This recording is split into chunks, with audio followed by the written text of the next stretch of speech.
Is your Acura MDX key fob not working? First, check the battery. MDX fobs use a CR2032 lithium coin cell battery. Test the voltage with a multimeter. If it's below 2.5 volts, replace the battery. Ensure the battery is inserted correctly. Open the key fob case and verify the CR2032 battery is positioned with the positive side up. Reassemble the fob securely. Try a simple reprogramming. Cycle the ignition key. Insert the key into the ignition, turn it to the on position without starting the engine, then back to off. Repeat this process 3 to 5 times to resync the fob.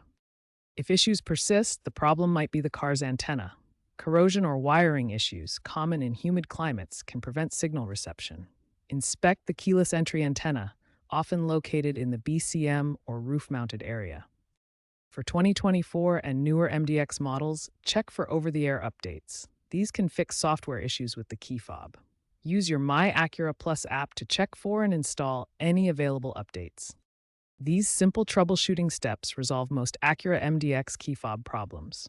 If the issue persists after trying these fixes, professional diagnostics may be necessary. If a new battery didn't solve the problem, you might need to reprogram the key fob. This involves syncing the fob with your MDX's body control module, BCM, often via the OBD2 port. Tools are available for this, or a dealer visit may be needed.